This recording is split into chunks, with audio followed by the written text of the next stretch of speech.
Welcome. Tonight, we step softly into a quiet Victorian street where the evening fog drifts gently between warm, glowing lanterns, and time seems to slow with every breath. At the corner of a narrow lane, there is a small tailor shop known as Velvet and Thread, where soft fabrics rest in silence and every stitch is made with care and patience. Inside, an elderly tailor works by candlelight, crafting garments not just from cloth, but from memory, warmth, and quiet stories. So settle in, relax your shoulders, and let the world grow still around you, because tonight you are safe here in the gentle glow of the Tailor of Velvet and Thread, where each thread leads you softly into rest. Part 1, Arrival on Velvet Street. There are evenings that do not announce themselves. They arrive the way fog arrives, without hurry, without declaration, settling into the low places first, and then rising softly until the whole world has been made quieter and closer and more itself. This was one of those evenings. The city beyond had its noise still, its distant clatter, its far-off voices. But here, in this particular district, at this particular hour, the noise had receded to something you could barely hear. More impression than sound, more memory than presence. You had been walking for a while, not lost exactly, but not entirely sure of your direction either, which is a different thing, and often a better one. The streets here were narrow and old, their cobblestones worn smooth by a great many years of feet and wheels and weather, so that they caught the last of the dusk light and gave it back in long curved gleams. The buildings on either side leaned slightly toward each other above your head, not alarmingly, but with the comfortable intimacy of things that have stood close for a long time and grown accustomed to the company. The fog had come in from the river. It moved through the streets in long, unhurried drifts, thin enough still to see through, but present in the way of something that intended to stay. It softened the edges of the gas lamps, which had just been lit along the length of the street, turning each one into a blurred aureole of amber, rather than a point of light. It gathered at the base of the iron railings and curled around the lampposts and lay itself along the gutters with the patience of something that had nowhere better to be. The cobblestones were damp beneath your feet, not wet. The rain had come earlier and gone, leaving only this residue of cold and clean. Your breath, when you exhaled, made its own small fog before you. You pulled your coat closer. The street curved here, a long, gentle curve that Victorian streets sometimes make, following some older logic of land or water that preceded the buildings themselves. And as you followed it, the character of the district shifted slightly. The shops here were smaller, older, the kind of businesses that had occupied their premises for a very long time and had no particular intention of changing. A cobbler, a small chandler's with candles visible through the wavy glass of the window, an apothecary whose sign had faded to near illegibility, but whose amber bottles in the window were unmistakable. And then, at the far end of the curve, where the street narrowed still further and the fog lay thickest, a warm light. You did not decide to walk toward it. Your feet simply turned, the way feet sometimes do, when the rest of you has already understood something that the thinking part of your mind is still catching up with. The light was golden, not the blue-white of newer lamps, but something older and warmer, the color of candlelight seen through old glass, the color of firelight in a room you remember, without being able to say exactly from when. The street was called Velvet Street, You read the name on a small ceramic tile set into the brickwork at the corner. Dark blue letters on cream, slightly worn at the edges, but perfectly legible. Velvet Street. You stood for a moment with the name in your mind, finding it fitting in a way you could not have explained. The fog moved around you as you stood there, gentle and unhurried. Distant from somewhere beyond the rooftops came the sound of a church bell beginning its evening count. You listened to it. 1, 2, 3, 4, 5, 6. The notes fell into the fog and were softened by it, each one arriving at your ears, slightly blurred, slightly warmer than bells usually sound, as though the fog were kind to them. And beneath the bells, fainter still, the soft sound of carriage wheels on cobblestones somewhere 2 streets over. The steady rhythmic sound of a horse walking at the end of a long day. A sound so old and so ordinary and so deeply right that it seemed to belong to the street the way the fog belonged to it, as though both had always been here and always would be. You walked down Velvet Street. The shops on either side were mostly closed, their shutters drawn, their signs still. But halfway down the left side of the street, one window was not shuttered. One window was lit. It was a small window, not a grand display window, but the plain, honest window of a working shop. Its silo and its glass old and slightly irregular, the kind that was made when glass was still handmade and imperfect, and all the more beautiful for it. In the window, fabric had been arranged with care, a length of deep charcoal wool folded softly. Beside it, a bolt of something dark green that seemed to absorb and return the candlelight in equal measure. And draped over the corner of the display, casually, as though placed there without particular ceremony, a length of deep blue velvet that moved in some imperceptible draft with the slow, patient motion of something breathing.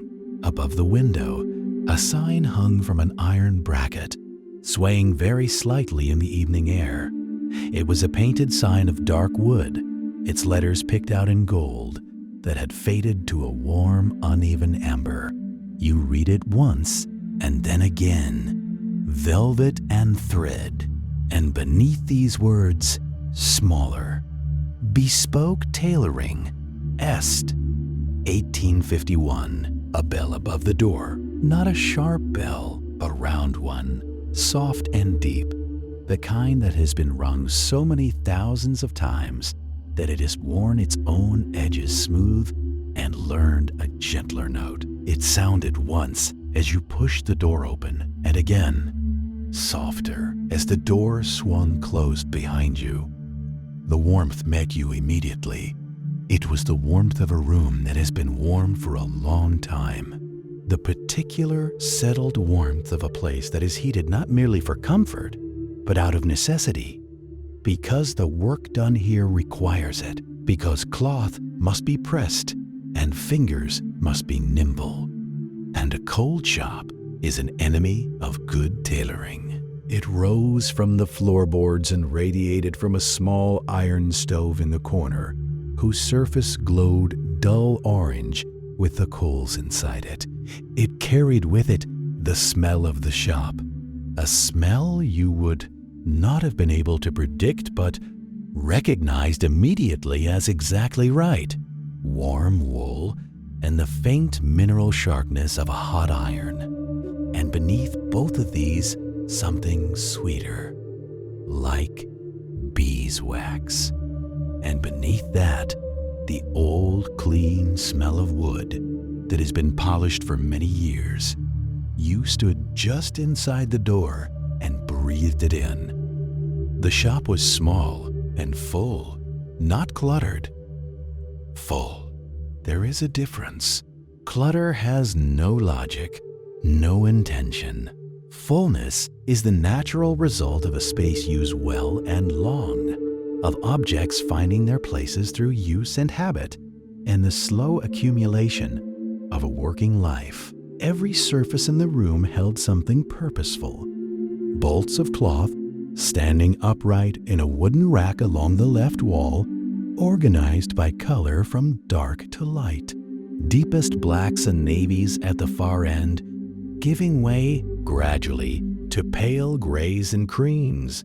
A cutting table of thick dark wood in the center of the room, its surface marked with the faint ghosts of 10,000 chalk lines, each one drawn and cut and long since brushed away, but leaving in aggregate a kind of palimpsest of all the garments that had ever been made here. On the right wall, shelves, not bookshelves, shelves for the particular library of a tailor, spools of thread in every color, arranged with the same care as the fabric, from darkest to lightest, boxes of pins, wooden-topped, their lids worn smooth, a row of small paper packets tied with string, a collection of thimbles in a ceramic dish, 6 of them, silver and brass, and one of plain steel, each slightly different in shape, each clearly well used, and above the shelves, hung carefully on wooden pegs, the tools, long-bladed shears of forged steel, their handles worn to the exact shape of the hand that used them. Smaller scissors in various sizes, a set of tailor's chalk in a shallow tray, a pressing iron resting on its stand, still faintly warm, and behind the cutting table, looking up at the sound of the bell. The tailor, he was an elderly man, not frail, but elderly in the way of someone who has spent a long life doing careful, particular work and been shaped by it. His hands, which rested on the surface of the cutting table, were the hands of a craftsman, precise, deliberate, the skin finely lined in ways that spoke of a great many years of close work in lamplight. He wore a waistcoat of dark gray wool over a white shirt, whose sleeves were rolled to the elbow and around his neck, looped twice and still falling nearly to his waist. A measuring tape of soft linen, cream-colored, its numbers worn but legible. His hair was white and neat. His spectacles were round and thin-framed, and his eyes behind them, when they found you, were the particular kind of dark and warm that suggests a person who has looked carefully at things for so long that looking carefully has become simply who they are. He set down what he had been working on, a length of fabric pinned to a paper pattern, its edges marked with chalk, without hurry, without impatience. "Good evening," he said. His voice was low and even, the voice of someone who has spent a great many years in quiet rooms doing quiet work, and whose voice has adapted itself accordingly. Not loud, not soft exactly, but measured. A voice that suited the room the way the warmth suited it, the way the smell of beeswax and wool suited it, completely and without effort. "Good evening," you said. "I'm sorry to come in so late." "Not late at all," he said, and meant it. You could hear that he meant it. "I am almost always here. Please, come in properly. Don't stand at the door." You moved into the shop. Your eyes went to the fabric on the rack, all those deep, beautiful colors, the way the candlelight found each bolt differently, depending on its weave and weight. The velvet absorbed the light. The wool reflected it with a quiet warmth. The silks, there were a few on the higher shelves, caught it and threw it back in small, cold sparks. "You have a great deal of fabric," you said. 30 years of accumulation," he said, without apology or particular pride. Simply a statement of fact, the way a man might note that a tree in his garden had grown tall. "Some of it I have had a very long time. There are bolts up there." He nodded to the highest shelf. "That, Mr. Alderton brought back from the continent before I had been in this shop 5 years. That was 1858. The fabric is still good." He said this with a quiet satisfaction that had nothing to do with boasting. It was the satisfaction of quality recognized and respected. "Please," he said, moving from behind the cutting table with a slow, unhurried step. "Come and sit. There is a chair by the stove. It belonged to my predecessor in this shop. He was a large man, and it is a large chair, and I find people are always glad of it." The chair was indeed large and warm, placed close enough to the stove that the heat reached you the moment you sat down, pressing in through the wool of your coat, finding your hands, finding the tiredness in your shoulders. The tailor moved to a small table near the window, a low table of the same dark wood as the cutting table, holding a spirit stove and a kettle and a teapot and 2 small cups. He had, you realized, already been expecting to offer tea. The kettle was already warm. "I am Whitmore," he said over his shoulder as he attended to the tea. "George Whitmore. I have kept this shop for 31 years, and my father kept it for 20 before me, and his name is still on the lease, which the landlord has never seen fit to correct, and which I have never seen fit to mention." There was the very faint suggestion of a smile in his voice. "What brings you to Velvet Street?" he asked, not intrusively, gently, in the manner of someone genuinely curious and entirely without agenda.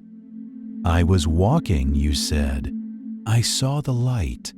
He nodded, as though this were a complete and satisfying answer.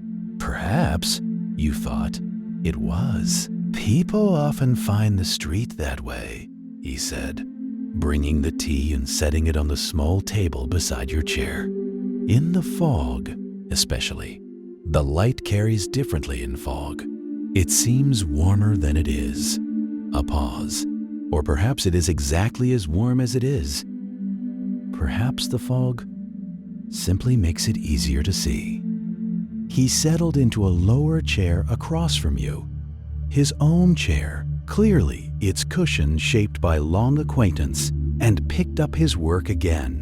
The pinned fabric, the chalk-marked pattern. His hands moved through it with the ease of something done 10,000 times. The needle finding its way without apparent direction. Outside, the fog pressed softly against the window. The bell of the church, long finished with its evening count, was silent now. The carriage wheels had receded entirely.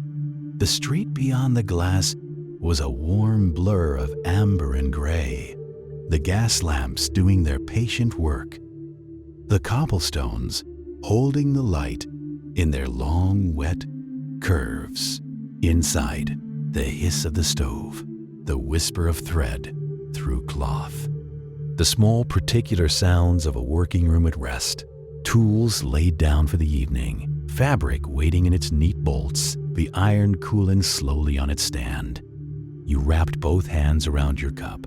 The tea was hot and slightly smoky, a dark, strong blend, the kind that warms from the inside outward, that finds the cold places and attends to them without drama.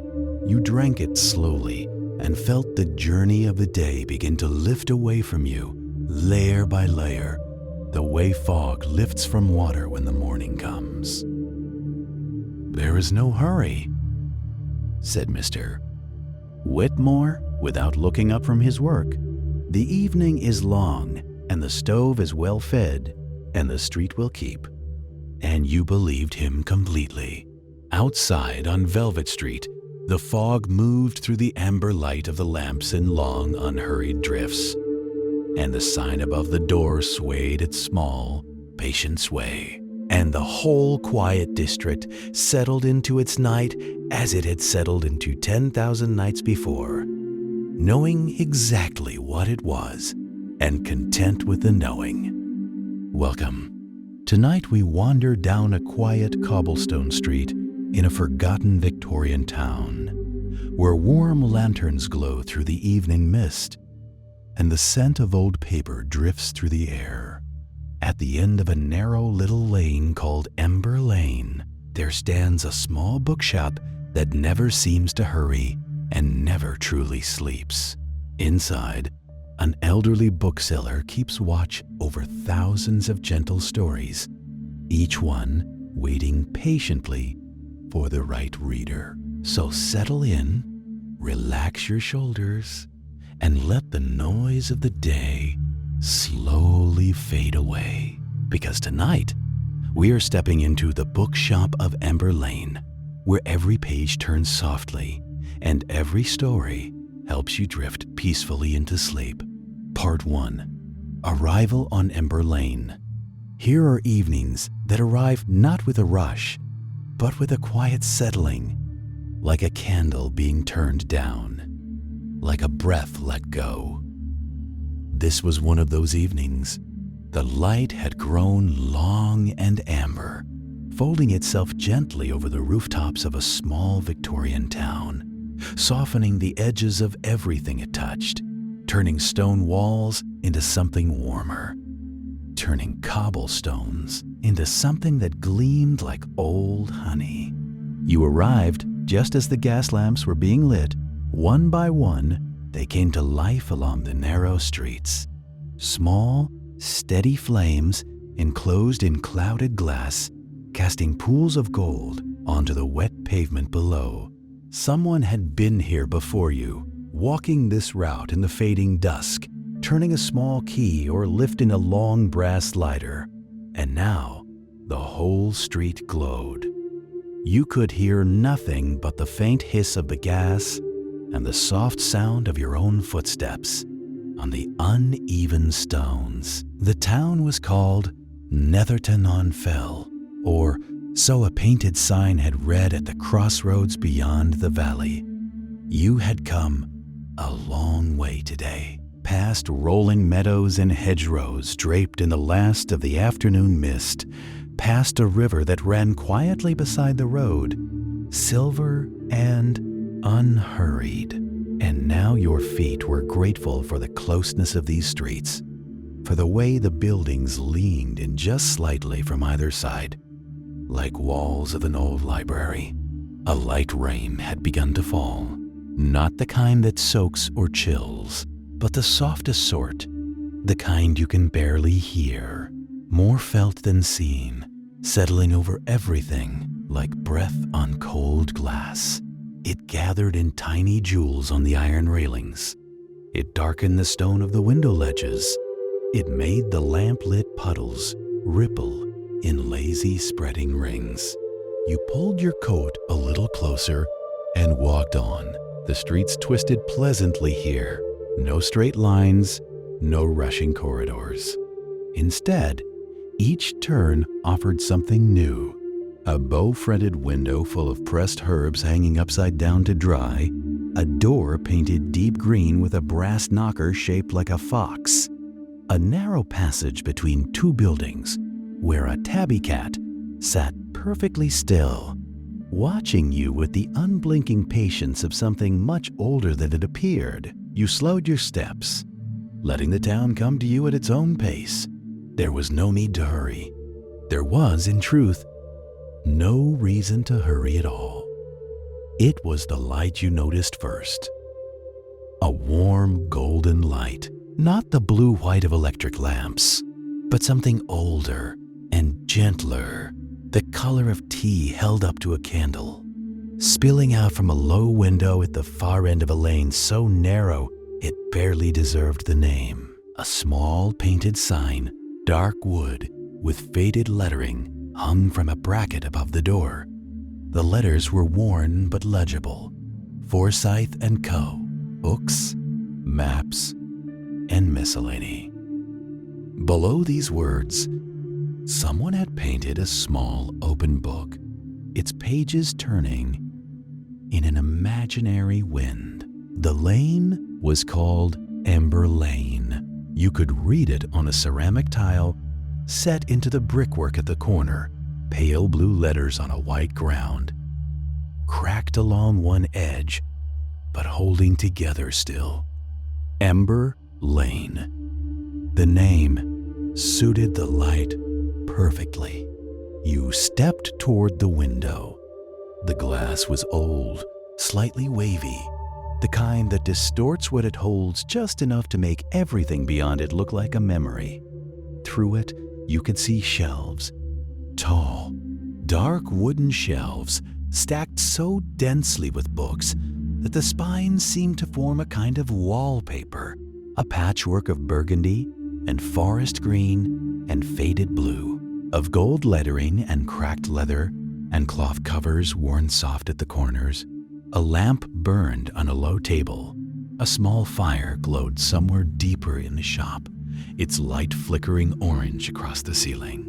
And then there was the smell. Even out here in the rain-damp air of the lane, something reached you, faint but unmistakable. Old paper, dry wood, a thread of something warm and spiced, like tea steeped long and strong. Beeswax, perhaps, the faint ghost of pipe tobacco, though there was none burning now. It was the smell of a place that had been inhabited, quietly and contentedly, for a very long time. You pushed open the door. A small bell rang above your head. Not a sharp ring, but a soft, round tone. The kind a bell makes when it is old and has been rung 10,000 times and has worn its own edges smooth. The sound hung in the air for a moment and then dissolved into the hush of the shop. The warmth met you immediately.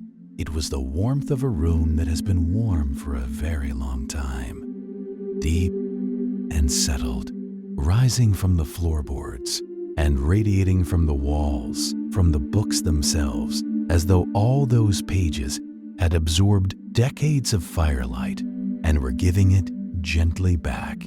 You stood in the doorway for a moment, letting it reach you. The shop was small, but it did not feel cramped. It felt, and this was the only word for it, complete, as though nothing were missing. The shelves rose from floor to ceiling on every wall, packed with volumes of every size. A wooden ladder on a brass rail stood to one side, angled up toward the higher shelves, patient and ready. A low table near the fire held a stack of books in mid-arrangement, as though someone had paused their work only moments ago. A Persian rug in faded reds and golds covered the floor between the shelves.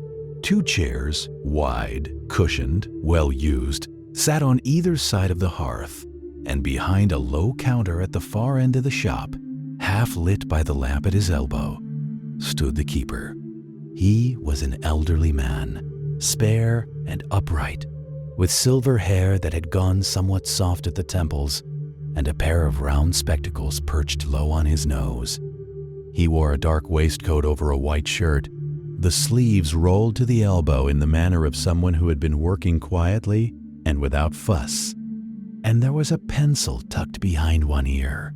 His hands, resting on the open ledger before him, were the hands of a man who had spent a great many years in the company of books. Careful hands, unhurried hands, with ink faint at the fingertips. He looked up at the sound of the bell. His eyes, behind the spectacles, were dark and warm and quietly glad. "Good evening," he said. His voice was low and even, unhurried as the river you had passed on the road. "Come in out of the wet. You found us just in time."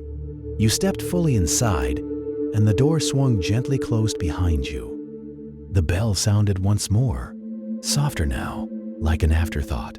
"I wasn't sure I'd find anywhere open," you said, glancing around at the shelves, at the lamp, at the steady small fire. The town seems to be settling in for the evening. It does that, the old man said, and there was the faintest trace of a smile at the corner of his mouth. Netherton-on-Fell is not a town that keeps late hours, but I find I am always here. One or two people always seem to need a book at unexpected times. He closed the ledger with a soft sound. I am Forsyth, Edmund Forsyth. Welcome to Ember Lane. You moved slowly into the shop, the Persian rug soft underfoot, the lamplight catching the gilded spines of the nearest shelf. Everything had the quality of something preserved, not frozen, but held, the way a pressed flower is held between pages, still itself and yet made gentle by time. There were globes on a high shelf, one of them quite old with coastlines you didn't quite recognize. There were ink bottles, stoppered with cork, and a wooden tray of old quills. There were framed maps on the one stretch of wall not occupied by shelves. A map of a coastline, a map of a mountain range, a map drawn by hand with compass roses in each corner and small handwritten notes in the margins. It felt like a room outside of time, not in a strange way, not in a way that unsettled. Quite the opposite. It felt as though the ordinary rush of hours and years simply did not reach this far down Ember Lane, as though whatever urgency existed in the wider world had agreed by some unspoken arrangement to wait outside the door.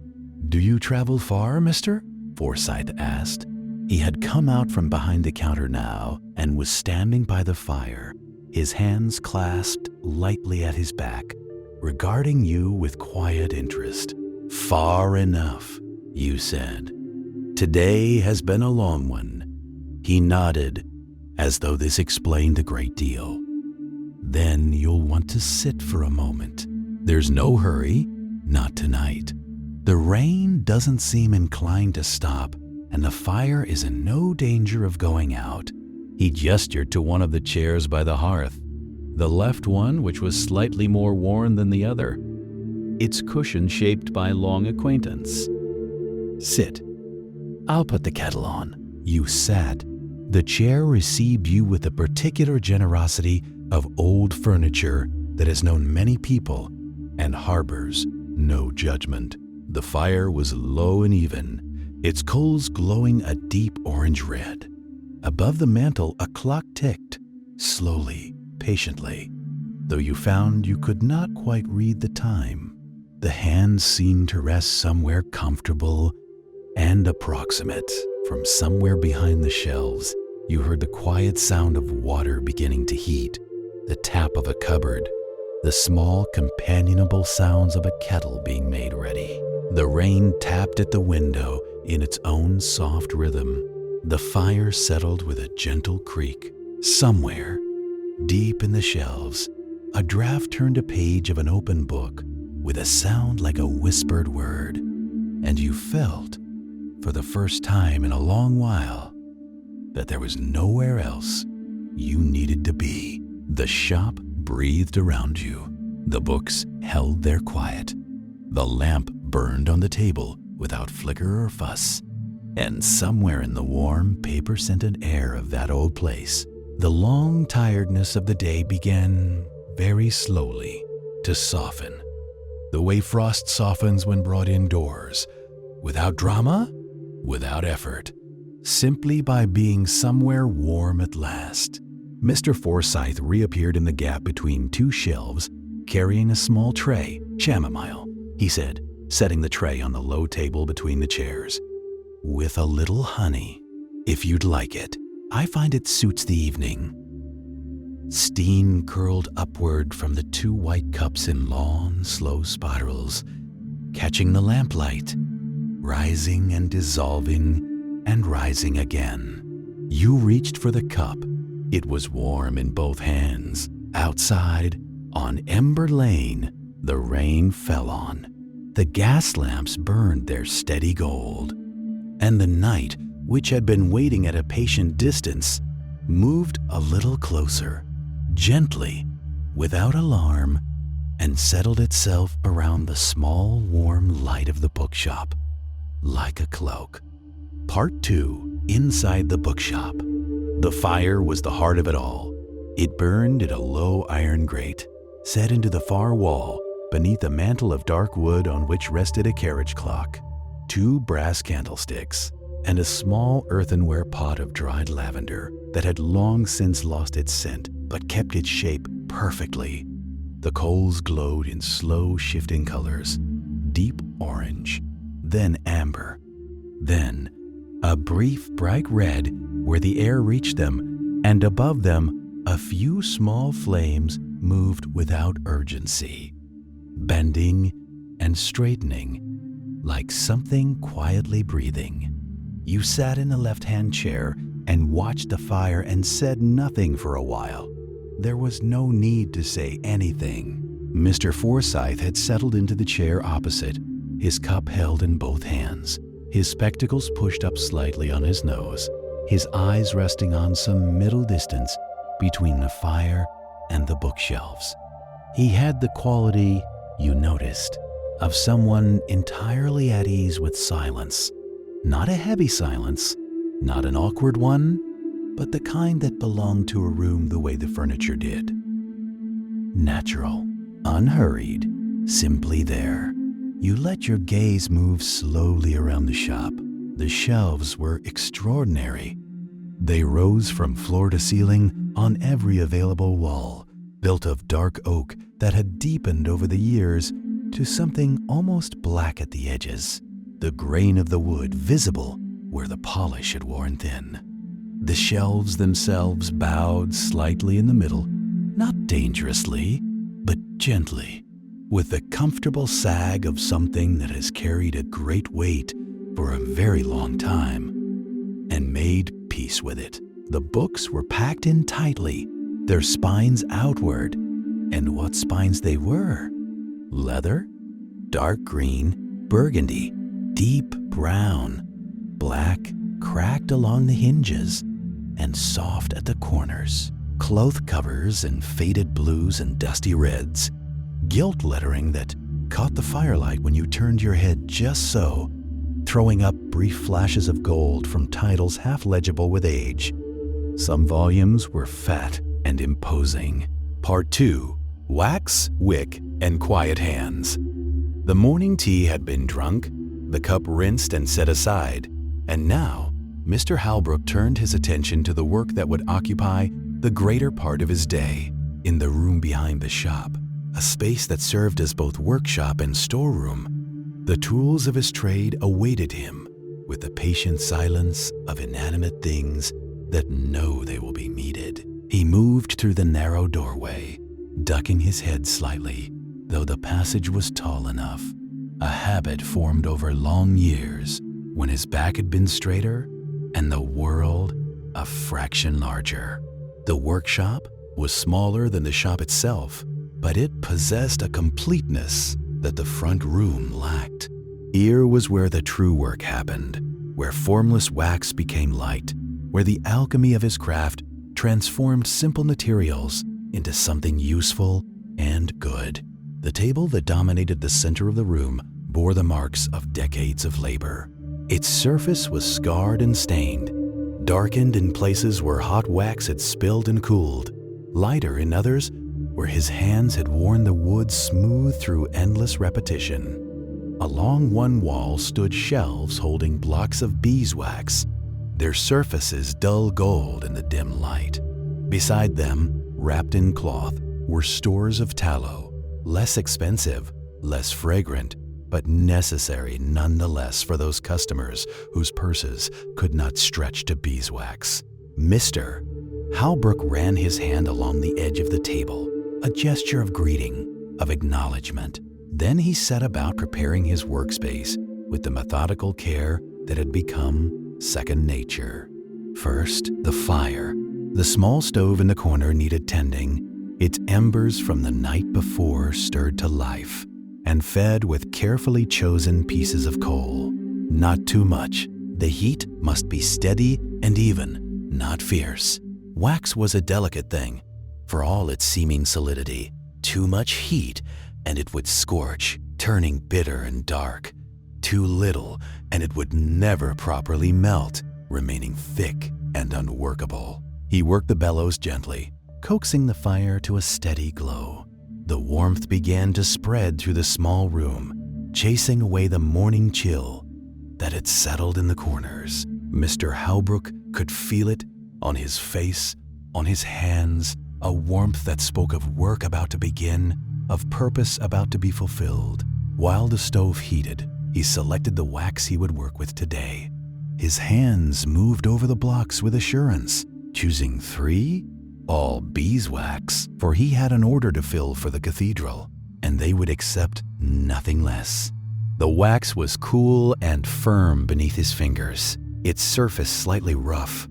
He could smell it even before heating, that characteristic scent of honey and summer meadows, of flowers and industry, and the patient work of bees. He broke the blocks into smaller pieces using a broad-bladed knife, the wax fracturing along natural lines with satisfying cracks. The pieces went into a large copper pot, one that his father had used, and his father's father before that. The pot was burnished to a soft glow, its bottom darkened by years of heat, its handle wrapped in leather that had molded itself to the shape of hands, now long since. Still, Mr. Halbrook set the pot on the stove and watched as the wax began its transformation. It happened slowly, as all good things do. At first, nothing seemed to change. The pieces of wax sat in the pot, apparently impervious to the heat below. But if one watched closely, and Mr. Halbrook always watched closely, one could see the moment when the wax began to surrender. A faint sheen appeared on the surface of the pieces. The edges softened, grew rounded, and then, almost imperceptibly at first, the solid began to flow.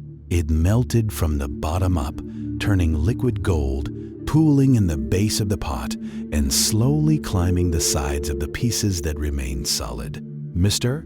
Halbrook stirred gently with a wooden paddle, helping the process along, watching as piece after piece yielded to the heat and became part of the whole. The smell intensified as the wax melted, sweet and warm and infinitely comforting, filling the workshop and seeping through into the shop beyond. It was the smell of his childhood, of watching his father work, of learning that patience and attention were worth more than haste and force. It was the smell of countless quiet mornings, just like this, one of work done well, of craft practiced with care. When the wax was fully melted, Mr. Halbrook removed the pot from direct heat and set it on a trivet to cool slightly. Wax that was too hot would not hold a wick properly, would burn the cotton and make for a poor candle. It needed to cool to just the right temperature, hot enough to coat and penetrate, cool enough to begin setting almost immediately. While he waited, he prepared the wicks.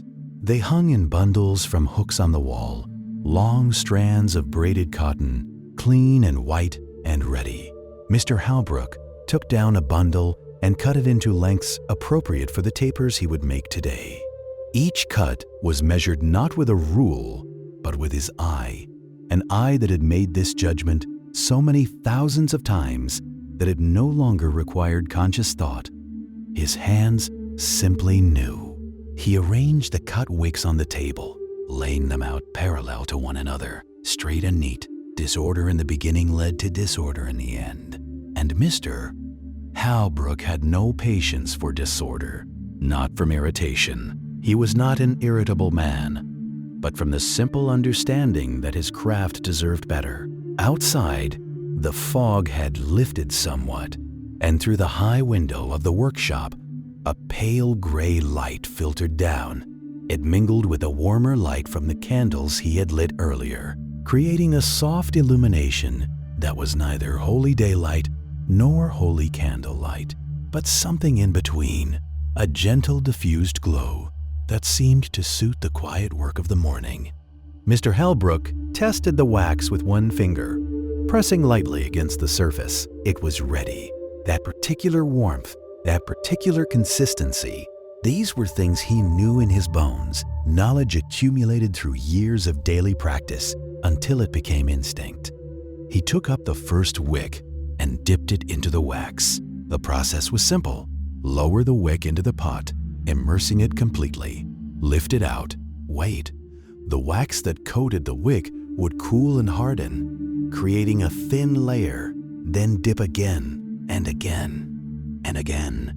Layer upon layer, each one adding infinitesimal thickness, each one building toward the final form. Dip, lift, wait. Dip, lift, wait.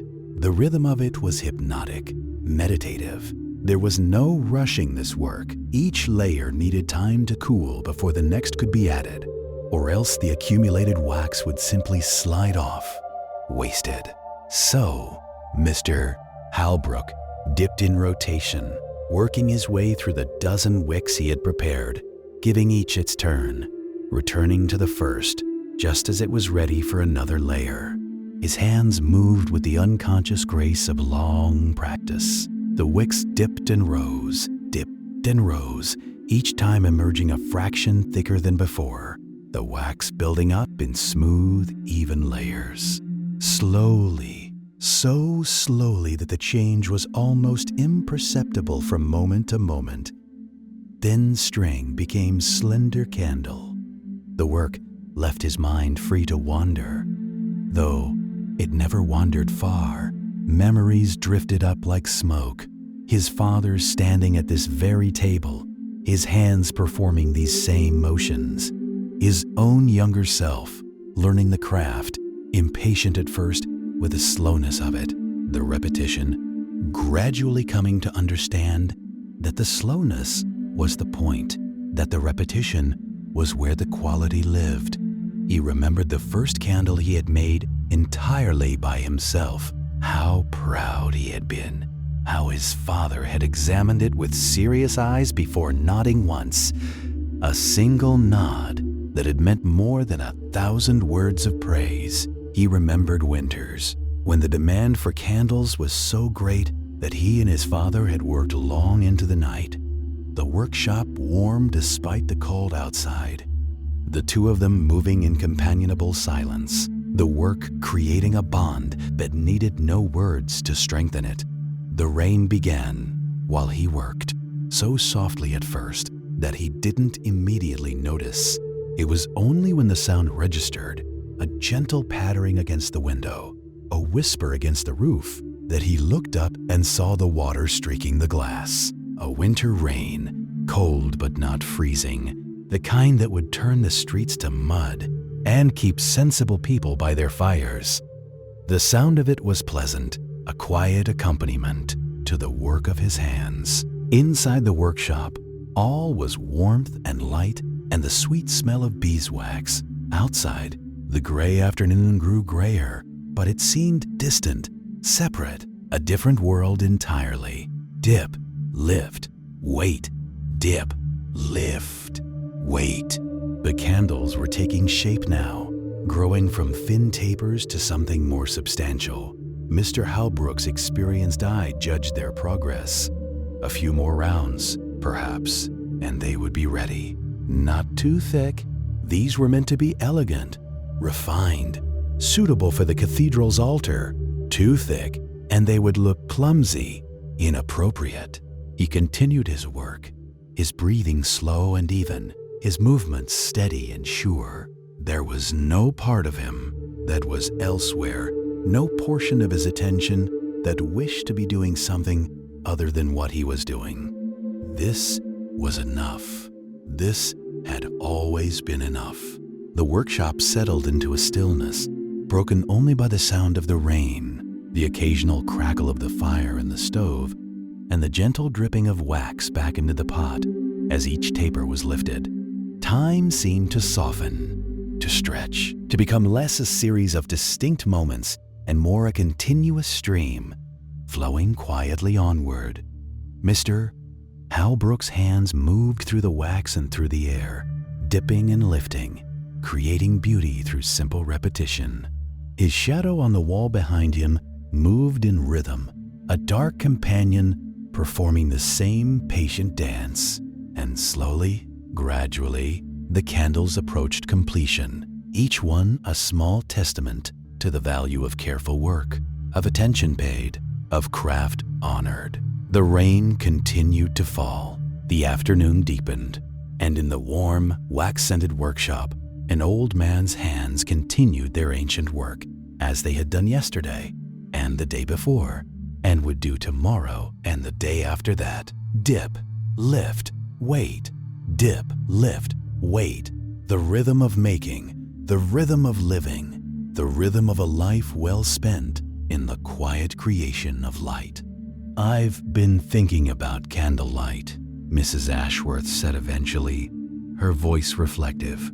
"Teaching the children about the invention of the gas lamp last week, and of course, they find it all terribly exciting, this modern world of ours, but I found myself rather sad, thinking about what we're losing." Mr. Halbrook nodded slowly. He had thought similar thoughts many times, though he tried not to dwell on them overmuch. Progress was coming, as it always did, and one could not stop it any more than one could stop the rain or the turning of the seasons. "Candlelight has a quality to it," Mrs. Ashworth continued, "a gentleness that these bright gas flames lack. When I was a child, we read by candlelight every evening. My father would light the candles one by one, and it was like a signal. The day's work was done. The night's peace had begun. There was something sacred about it, I think, something that marked the transition from labor to rest. There is an honesty to candlelight," Mr. Halbrook said quietly. "It doesn't pretend to be stronger than it is. It illuminates what is near and leaves the far corners in shadow. It reminds us that we cannot see everything, know everything, control everything, and there is a comfort in that, I find." Ashworth looked at him with the expression of someone who has heard a truth they already knew but had not known how to articulate. "Yes," she said softly. "Yes, exactly that." They sat together in the warm glow of the shop, two old friends sharing tea and thoughts, while outside the world rushed past in the rain. Here, time seemed to pool like candle wax, accumulating slowly, creating something solid and real from what had been liquid and formless. He walks you to the gate. The yard is bright with morning now, the low sun striking the lighthouse tower and turning the old gray stone almost golden. And above it, still, always turning, the lantern room catches the light and throws it back in long prismatic flashes that travel across the yard and over the gate and out along the coastal path ahead of you. The grass on either side of the path is beaded with dew, each drop holding its own tiny sun, and the air is cool and clean and carries with it the smell of the sea and the low-growing herbs between the path stones and something else, something that might simply be the smell of a morning that is fully itself. At the gate, you stop and turn. Edric stands a few feet back, his hands in the pockets of the storm cloud sweater, his white hair lifting slightly in the morning breeze. He looks at you with the expression you have come to know and will not forget. Warm and knowing and gentle and entirely without need of anything from you beyond what you have already given, which is simply your presence, your attention, your willingness to be here. "Safe travels," he says. His voice is the same as it always is, low and unhurried, roughened by salt air, carrying in it all the weather of his long and faithful years on this headland. "Thank you," you say, and as before, The words carry more than they can contain, but he receives all of it. You can see that the way he receives everything, quietly, completely, without making more of it than it is, or less. You reach into your inner pocket and feel the compass there, its brass warm now, already part of you. "I'll take care of it," you say. He smiles, the slow smile beginning in the eyes. "I know you will." You turn and go through the gate. The coastal path stretches ahead of you, winding north along the clifftop, and you walk it slowly, as you have learned to walk in this place, with your eyes open and your pace matched to what is around you, rather than to any destination. The sea is to your right, enormous and blue and quietly alive, the swells moving through it with their patient, steady breathing. The cliff grass is green and damp, and the small hardy flowers among it are opening to the morning. The sea pinks and the tiny yellow things you have never learned the name of, and the occasional flash of something white and delicate that bends in the slightest wind. You walk, and the lighthouse falls behind you. You do not turn for a while, not because you don't want to. You do, deeply, but because you want to wait until the wanting is fully formed, until the moment is ready to be seen properly. You walk, and the path turns slightly, and you hear the foghorn from somewhere down the coast, one long, low note drifting up through the morning air, tender as it has always been, the sound that says, "I am here, I am here. You are not alone." Then you turn. The lighthouse stands on the headland behind you, smaller now with distance, but entirely clear in the morning light. The old gray tower rising from the cliff, the lantern room at its top catching the sun, and the beam still turning, invisible in the daylight, but turning as it always turns, as it turned through the night just past and will turn through the night to come. At the base of the tower, the cottage, its windows catching the light, the low stone wall, the gate. Edric is still there, a small figure now, at this distance, but unmistakable. The white hair, the storm cloud sweater, the hands in the pockets, the stillness. He is watching you go, and something in the fact of that he has stayed to watch, that he is still there, fills your chest with a warmth that you think will take a long time to cool. You raise one hand. After a moment, he raises his. You turn back to the path and walk on. The lighthouse grows smaller behind you as the path curves away from the headland, and the land begins to change. The open clifftop giving way to a gentler slope, the salt grass yielding to longer growth, a hedgerow appearing on the left, the first signs of the ordinary world reassembling itself around you. But you do not feel the weight of it yet. The ordinary world can wait a little longer. You are still here, still walking this path between the sea and the sky, still carrying in you everything that these days have left behind. The compass rests against your chest. The sea glass is in your pocket, smooth and cool and amber. The words are with you too, all of them. Edric's quiet words gathered over days by the fire and on the cliff and in the lantern room and on the night beach under the stars. Let it be slow. Begin again each day. The light moves through the darkness steadily, without frightening itself. If you know where north is, you can find any direction from it. These are not instructions. They are not rules. They are simply what is true, offered without urgency, available now whenever you need them, which is to say, they are yours.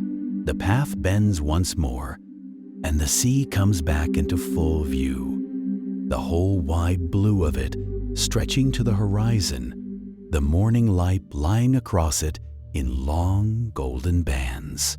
You stop for a moment and simply look at it the way Edric has taught you to look at things, with your full and unhurried attention, without deciding in advance what you will find. What you find is this: the sea is very large and very old and entirely indifferent to your smallness, and in that indifference there is a great and restful freedom. You are not required to be large. You are not required to be anything other than what you are, a person on a path, carrying a compass, walking slowly toward whatever comes next, changed in some quiet and permanent way by a few days at the edge of the world. You breathe in, you breathe out. The foghorn sounds once more, faint now with distance, and then fades. The sea goes on, and now as the path leads you gently forward, as the morning holds you in its golden, unhurried light, as the sound of the waves grows soft as breathing, and softer still, let your shoulders drop. Let your hands rest. Let the compass rest against your chest and feel it there, warm and steady, its needle pointing north through everything, through all the days and all the distances and all the darkness, always finding the fixed point, always holding true. You are walking toward rest now.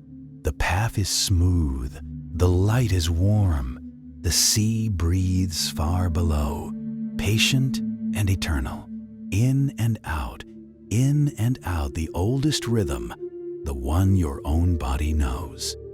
Let it carry you all the way down into the soft and quiet dark, into sleep, into peace. The end. Thank you for listening. May you always know which way is north, and may the light always be turning for you, somewhere out on the water, guiding you gently home. Hello, midnight companions. Tonight, I'd like to invite you into the quietest corner of the night. Together, we'll wander through a distant Victorian train station, softly lit and gently humming with the last breaths of resting locomotives. In the company of a kind night porter, this peaceful story will help your mind unwind, your body soften, and your thoughts drift toward sleep. Take a slow, easy breath, let your eyes grow heavy, and welcome the night with me. The clock somewhere in the distance has just finished its long, low counting. 12 strokes, each one softer than the last, dissolving into the cold night air like breath on a winter window. The last echo fades, and what remains is silence. Not the hard silence of empty spaces, but the deep, padded silence of a world that has simply decided to rest. You are here now. You have arrived. The station opens before you. Slowly, the way a dream opens. Not all at once, but in layers, each one settling gently over the last. There is the smell first. Coal smoke and iron, cold stone and something sweetly floral. Perhaps from a window box somewhere above the arching entrance, a last brave cluster of late-season roses, refusing to acknowledge the lateness of the hour. The smell is old and kind. It asks nothing of you. It simply surrounds you, the way a favorite coat surrounds you when you lift it from its hook on a winter evening. Your footsteps slow as you pass beneath the great entrance arch. The arch is iron and stone, impossibly tall, dressed along its crown in scroll work that the lamplight cannot quite fully illuminate. There are suggestions of leaves up there, and perhaps birds, half-seen shapes that may be flowers or faces or clouds, all softened by decades of soot and weather into something beautifully indistinct. You don't need to see it clearly. It is enough to know it is there above you, solid and patient, holding the roof of the world up just so, the way it has for more years than either of you can count. Beneath it, you step onto the platform. The platform stretches away on both sides, its stone flags worn smooth and pale, polished by the passing of 10,000 journeys, into something almost luminous. The gas lamps stand in a long row, each one casting its own small, warm kingdom of amber light. And between each lamp, soft shadows pool and breathe. The shadows do not feel dark here. They feel restful, the way shadows in a beloved room feel restful. Familiar, gentle, simply the absence of something that was never needed. To your left and to your right, the locomotives sleep. There are two of them on the near tracks, great iron creatures settled into stillness, their boilers cooling now, ticking very softly in the deep quiet, the way a cast iron stove ticks after the last log has been laid. From one, a long exhalation of pale steam drifts upward and sideways, moving slowly across the lamplight through the cold air, unfurling as it rises until it becomes nothing, or rather, until it becomes part of the air itself, indistinguishable, released. You watch it go. There is no hurry. There is nowhere to be except exactly here. The steam drifts and thins and vanishes. The station holds its breath. Your own breathing, you notice, has grown slower. It seems to have taken its rhythm from the station, from the long, unhurried intervals between sounds, the faint tick of cooling iron, the distant murmur of something, a sleeping pigeon perhaps, shifting in the ironwork far above, the soft groan of a timber somewhere in the old station master's office, the building settling into the night the way old buildings do, flexing and relaxing, breathing in their own patient way. You set your bag down, not because you must, but because it seems right. The bag belongs on the pale stone floor of this platform. At this hour, in this pool of amber lamplight, it has arrived where it was always going. So, perhaps, have you. Rest now. The toys keep their watch. The darkness holds all things gently, and the night moves on, carrying its cargo of silence and stillness toward the distant shore of morning. Rest. All is well. All is safe. All things wait, patient and peaceful, for the return of light. Sleep. He moved about the shop, straightening books on their shelves, though they scarcely needed straightening. His hands touched familiar spines, his fingers recognizing volumes by their texture, the rough buckram, the smooth calf, the peculiar grain of Morocco. Each book was an old friend, and this evening round was a way of greeting them, acknowledging their presence. The volume he had been repairing, the 16th century work with the torn page, sat in its press on the corner of the workbench. The repair had been successful. The Japanese tissue had merged almost invisibly with the old paper, and when the book was opened, the mend could barely be seen. Tomorrow, he would work on rebinding it, but for tonight, it was enough that the pages were whole.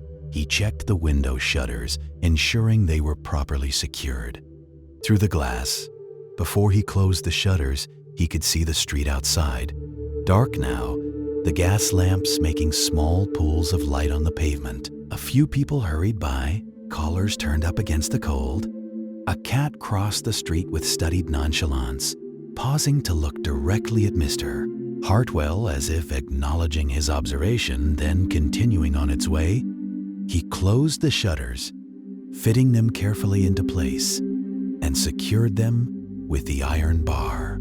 The shop felt smaller now, more enclosed, but also safer, more intimate. He extinguished the lamps one by one. First the one over the workbench, then the one near the door, then the one by the window. Each time a lamp was darkened, the room grew dimmer until only the faint glow of the banked fire remained, painting the walls with soft, shifting shadows. In this near darkness, Mr. Hartwell stood for a moment in the center of his shop, simply listening to the silence. It was not absolute silence. He could hear the faint sounds of the building settling, the distant rumble of a cart on another street, the whisper of wind against the shutters. But it was the silence of day's end, of work concluded, of the world preparing for rest. He thought, as he often did during this quiet moment, about his father, who had stood in this same spot countless times, performing this same ritual. The shop held the accumulated presence of all those years, all those days of work and care. It was a good feeling to be part of that continuity, to be carrying forward something that had been built slowly over generations. He checked the door one last time, ensuring it was locked. The key turned firmly in the old mechanism. Then he took a candle from the small table beside the door, for the stairs were dark, and lit it from the last remaining lamp before extinguishing that light as well. With the candle casting its small circle of light before him, Mr. Hartwell climbed the stairs to his rooms above the shop. Each step creaked its familiar note, like an old song he had heard so many times. He could anticipate every phrase. At the top of the stairs, he paused and looked back down at the shop, now almost invisible in the darkness, defined only by the faint red glow of the banked fire visible through the doorway. "Good night," he said softly, though there was no one to hear him, except perhaps the books sleeping on their shelves, the tools resting on the bench, the fire dreaming in its grate. Then he turned and entered his rooms, closing the door gently behind him, leaving the shop to its peaceful darkness, its quiet wait for morning. Part 10. The gentle silence of books. In the deep hours of night, when the city had settled into its quietest time, the bookbinding shop of Mr. Elias Hartwell rested in a stillness so complete it seemed to exist outside the ordinary passage of time. The fire in the grate had burned down to the merest whisper of warmth, the coals barely glowing, shrouded in their blanket of ash. No light came through the shuttered windows. No sound penetrated from the street outside. The darkness was absolute and soft, like velvet, like peace itself made tangible. If one could have been present in that darkness, invisible, unseeing, one might have sensed, rather than observed, the particular quality of the silence that filled the shop. It was not the silence of emptiness, but rather the silence of fullness, of presence without movement. The books upon their shelves stood in their orderly rows, spines facing outward, each containing within itself worlds of thought and story, knowledge and imagination. They did not speak, for they required no voice. They simply were patient and permanent, waiting for hands that would open them, eyes that would receive what they offered. The workbench held its burden of tools with the same patient stillness. The bone folders, worn smooth by 3 generations of handling, rested in their place. The needles, sharp and fine, lay in their case.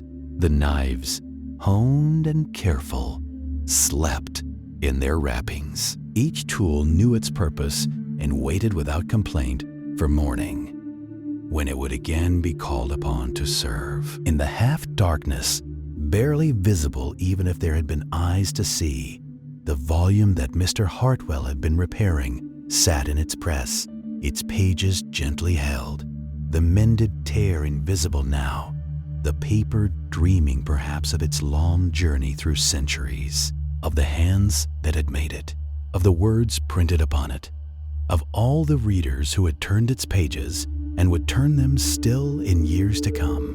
On the shelf near the workbench, Thomas Weatherby's books stood together, the green cloth commonplace book, the Marcus Aurelius, the Wordsworth, the French grammar.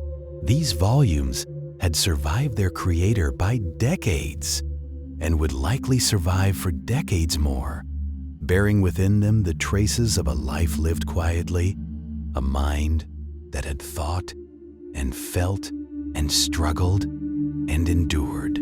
They asked nothing, expected nothing, simply held their memories in silence. The clock on the mantelpiece ticked on, its mechanism patient and regular, measuring time in increments so small they seemed meaningless individually, but which, accumulated, made days and weeks and years and lives. The sound was so soft as to be almost inaudible, yet it was there, a tiny heartbeat in the darkness, proof that time continued its forward movement even in the deepest stillness. Far above, in his rooms, Mr. Elias Hartwell slept the sleep of the exhausted and content, the sleep of one who has worked honestly and can rest without burden. His breathing was slow and regular, barely disturbing the quiet of his small bedchamber. In sleep, his face held the same gentle patience it wore in waking hours, the patience of one who has learned to accept life as it comes, neither demanding more nor regretting less. Perhaps he dreamed of books, of leather and paper, of glue and gold leaf. Perhaps he dreamed of his father standing at the workbench, demonstrating some technique with careful movements. Perhaps he dreamed of nothing at all, simply resting in that deep place beyond thought and image, that dark pool of unconsciousness where the mind releases its grip on the day and allows itself to float, weightless, in the gentle current of sleep. Outside, London too was sleeping, or mostly sleeping. Here and there, a light still burned, a watchman making his rounds, a clerk working late, a mother tending a sick child. But most of the great city had settled into its hours of rest, millions of souls lying in millions of beds, dreaming their various dreams or sinking into dreamless oblivion, their conscious minds released for a time from the burden of being. In the shop, the darkness seemed to deepen further, to become even more absolute, if such a thing were possible. The objects in the room, the books, the tools, the furniture, the walls themselves seemed to settle more completely into stillness, as if releasing some final tension that had held them through the day. It was the hour when day is most distant and morning still inconceivable, when time itself seems to pause, to draw breath before continuing. Between the books, tucked into the shelves like small, quiet treasures, a large conch shell, its interior a faded rose, a glass float, pale green, the kind that used to travel on fishing nets, a small brass compass in a leather case, a piece of driftwood worn by the sea into something almost sculptural, 3 or 4 smooth stones in colors that could only have come from this particular shore. You feel, looking at all of this, that you are reading a life. Sit, sit, Edric says, gesturing toward one of the 2 armchairs by the fire. They are old chairs, wide and deep, and upholstered in a fabric that has faded from what might once have been burgundy to something softer, the color of a rose, pressed in a book and kept for years. The cushions have molded themselves over time to the shapes of the people who have sat in them, and when you lower yourself into one, it receives you with a kind of considered ease, as if it has been waiting for exactly someone your size and weight and wariness. You sink in, you let out a breath, the fire speaks quietly to itself in the hearth. From the kitchen, a small room off the sitting room, partially visible through an open door, come the sounds of Edric moving about, the soft percussion of a cabinet opening, the gentle clink of ceramic, the low song of the kettle beginning its work again. The sounds are unhurried, They are the sounds of a person who does not rush anything, who has learned, or perhaps always known, that things happen at the speed they need to and no faster. He settles into the other chair with a slowness that is not infirmity, but ease.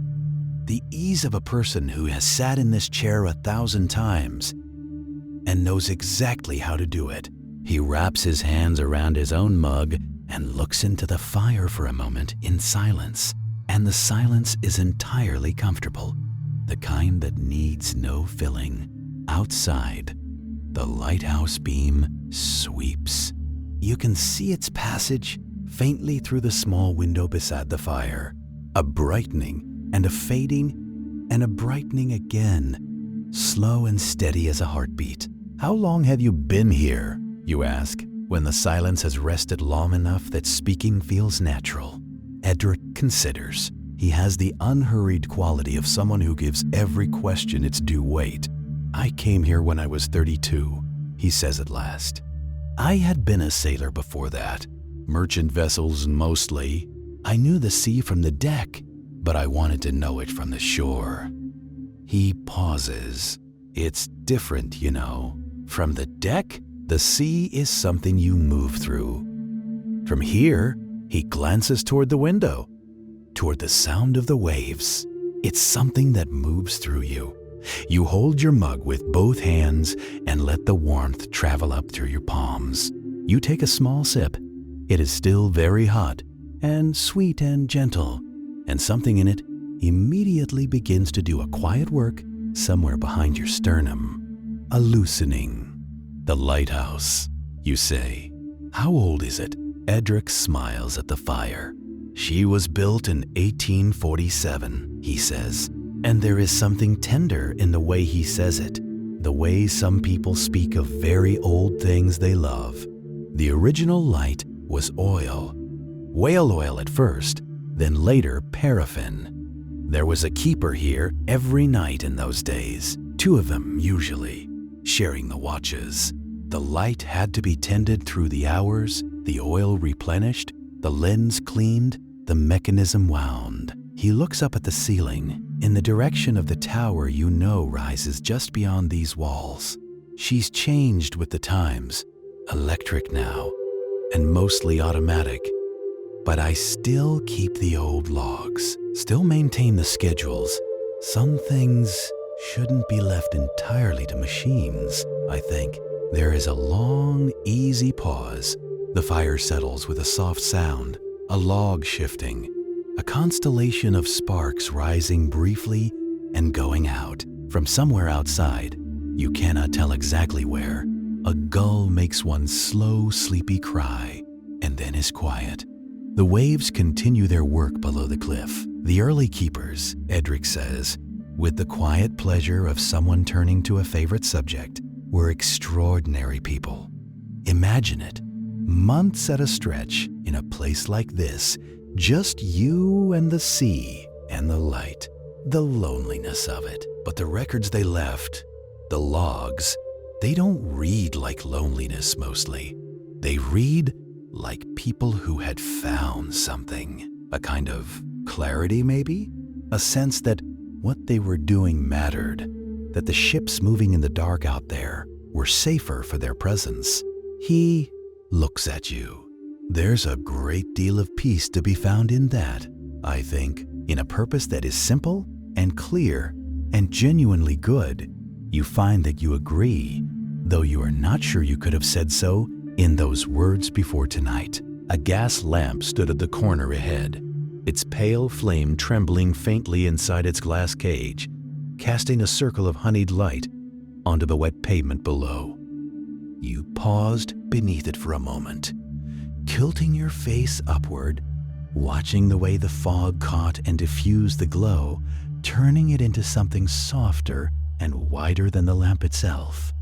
A warmth that had no hard edges, only gradients, dissolving slowly into the cool gray dark.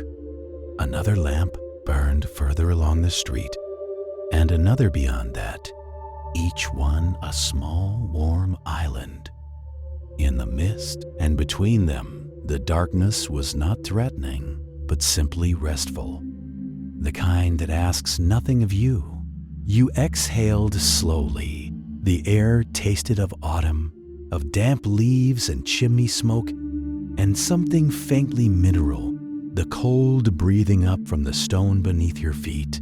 Your breath rose in a small pale cloud and was absorbed into the fog.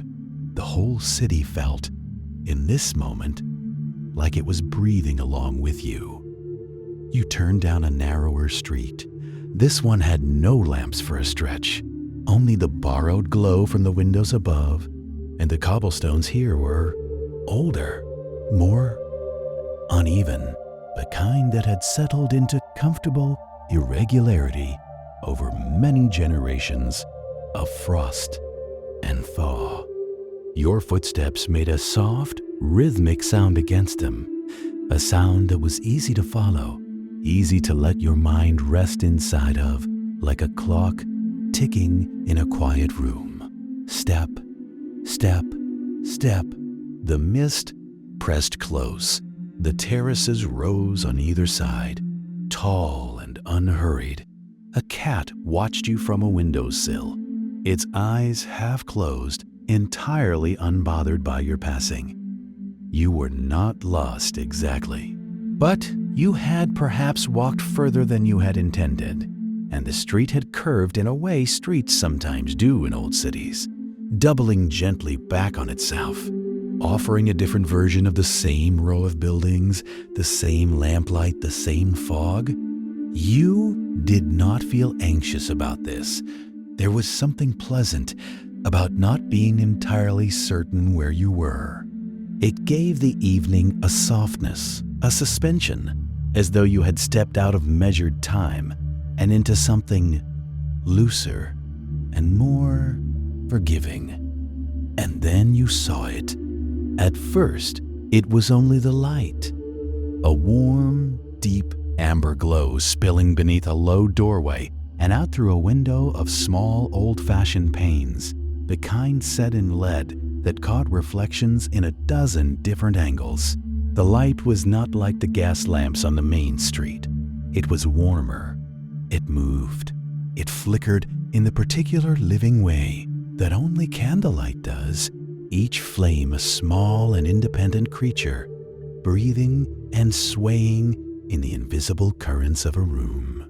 From where you stood, perhaps 20 paces away, the window looked like a lantern set into the wall of the building. Something lit from within by something warm and patient and very old. You slowed your steps without meaning to. The building was narrow, tucked between two taller terraces, as though it had always been there, and the others had simply grown up around it. Its facade was dark brick, ivy-threaded, with a wooden sign hanging above the door that swayed slightly in the night air. Even at this distance, in this light, you could make out the faint outline of a painted flower on it, a rose, or perhaps a peony, its petals worn soft by years of rain and sun. Beneath the sign, a small step led up to a door of dark painted wood, its brass handle gleaming in the candlelight from within. And in the window, filling the window, crowding gently against the glass, were flowers. Not arranged in the careful, formal way of a display made for selling, but placed with the unhurried generosity of someone who simply had many flowers and wanted to share them. Bunches of dried lavender hung from an interior beam, their purple faded to a dusty silver. Roses, deep red, pale cream, the color of old paper, gathered in wide-mouthed clay jugs. Trailing stems of something delicate and feathery arched over the edges of mismatched pots, and behind and between all of it, candles, dozens of them, perhaps hundreds, on shelves, on surfaces, on what appeared to be an old piano tucked into a far corner. Their light moved constantly, very gently, so that the whole window appeared to breathe. You stood still for a long moment, looking at it. Then you walked toward the door and you went inside. The bell above the door made a small, gentle sound, not the sharp ring of a shop bell, but something lower, softer, like a note played on a glass harp. And then the smell reached you, and for a moment, you simply stood on the threshold and let it arrive. It came in layers, the way all true and complex things do. The first was the cool, clean scent of damp earth, dark and mineral and honest. The smell of a garden after rain, of roots and clay and the deep patience of growing things. Then, rising beneath it, dried lavender, warm and dusty and sweet. A scent that carried something of summer preserved carefully into autumn. A scent that felt, somehow, like remembering. And beneath that, threaded through everything, the living sweetness of roses. Not the sharp synthetic rose of other places, but the deep, rounded, slightly spiced scent of petals opened in cool air. A scent that was quiet and certain and very old. You stepped fully inside, and the door swung gently closed behind you. The room was small and completely unhurried. The shelves that lined its walls were crowded with everything a florist might need, and a great deal more. Bundles of dried herbs tied with twine, small bottles of tinted water, old books with their spines turned inward, clay pots in every size. The floor was flagstone, worn smooth, with a faded rug laid down the center that had once been red and was now something warmer and more complicated. Candles burned on every available surface, clustered together in groups of 3 and 5 and 7, their flames steady and generous in the still air of the room, casting everything in gold.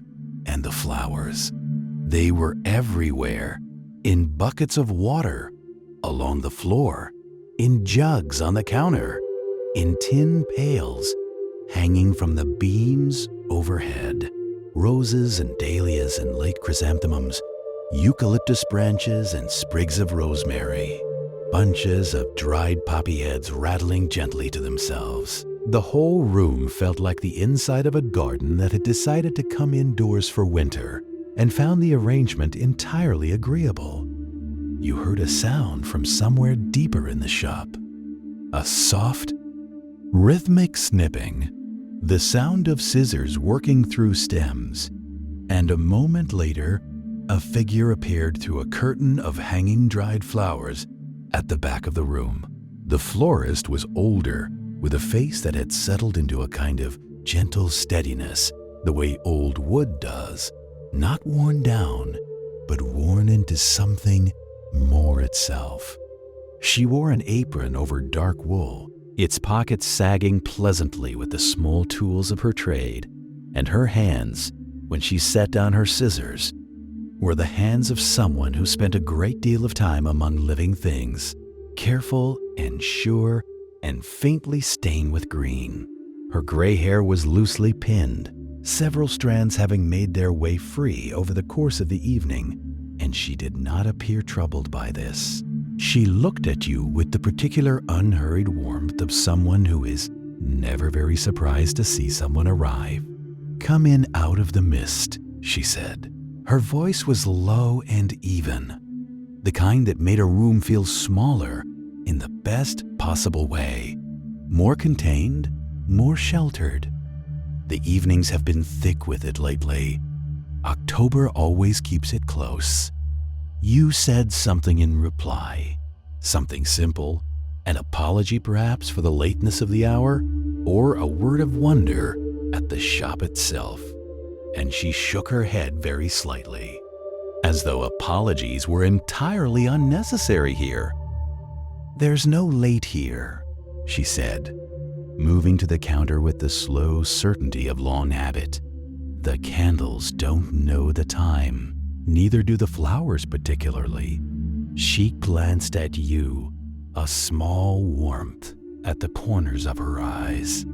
And neither, I think, do you. Tonight, not really. She was right, you realized.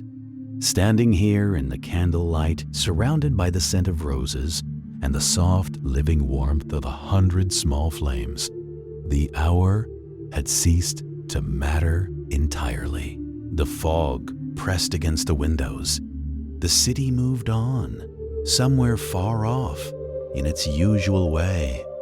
But here, inside this narrow room, with its crowded shelves and patient flowers, time had slowed to something very different, to the pace of a candle burning, or a flower opening, or a long, deep breath taken without hurry. You felt your shoulders drop. The florist tilted her head gently toward an old wooden stool beside the counter. Just tilted it, the smallest gesture. And somehow, this was enough. You sat down, and the evening, like a soft blanket pulled to the chin, settled around you. Let your eyes close now, if they haven't already. The candles are burning steadily. The roses are resting in their water.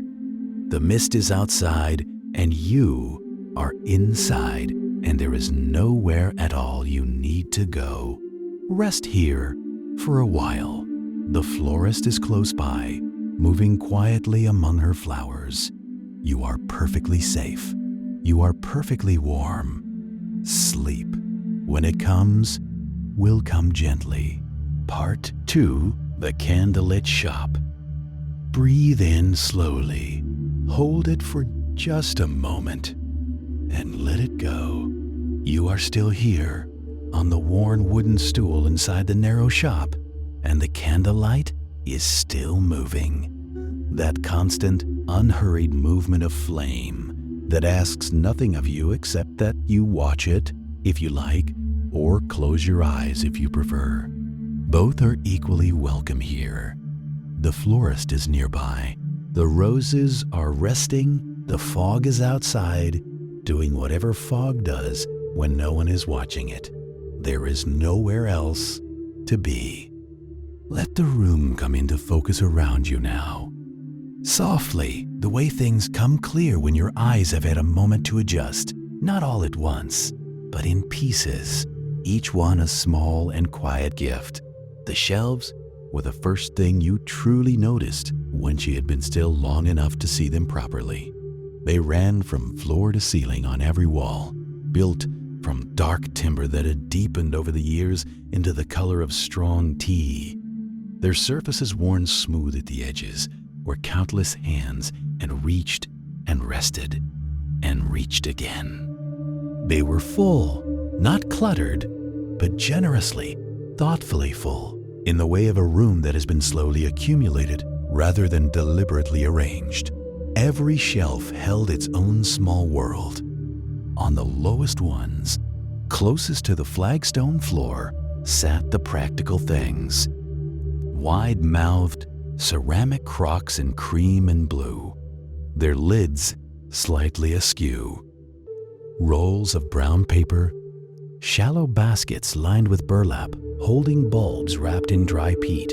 Above these, the shelves grew more varied, glass terrariums of different sizes, their panes fogged softly with the breath of the small, mossy landscapes within. Tiny ferns curling toward the light of the nearest candle, a single sprig of something white and small blooming quietly in the corner of one. Beside them, porcelain vases in shapes that suggested they had each arrived from a different era in a different household. A tall, narrow one painted with blue willow branches, a squat, round one the color of old cream with a crack along its base that had been mended so carefully it was almost invisible.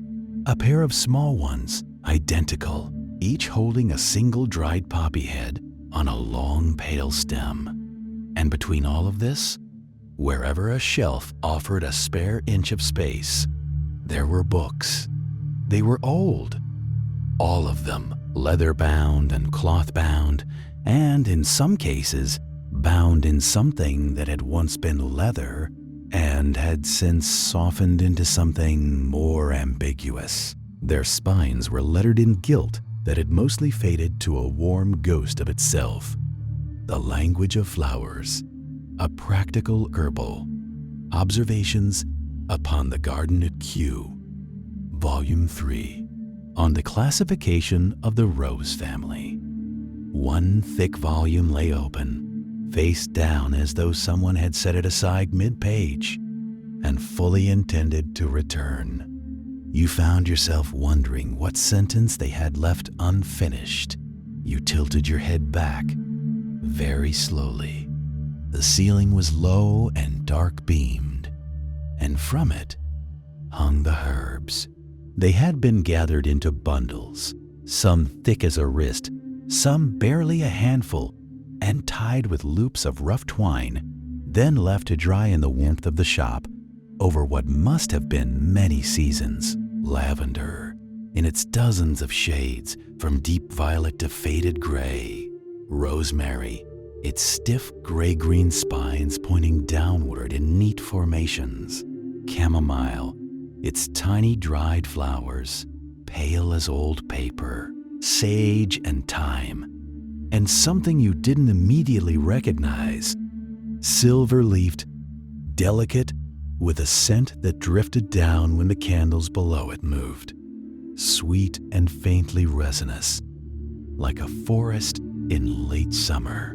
The bundles swayed, almost imperceptibly, in the slow, warm currents rising from the candles, and their shadows swayed with them across the beams above, long and softly edged, as unhurried as everything else in this room. The effect of all of it together, the dark shelves, the glass terrariums holding their small green breaths, the books with their faded gilt, the hanging herbs shifting in the warmth, was of being inside something that had been slowly, lovingly layered, the way a bird layers a nest.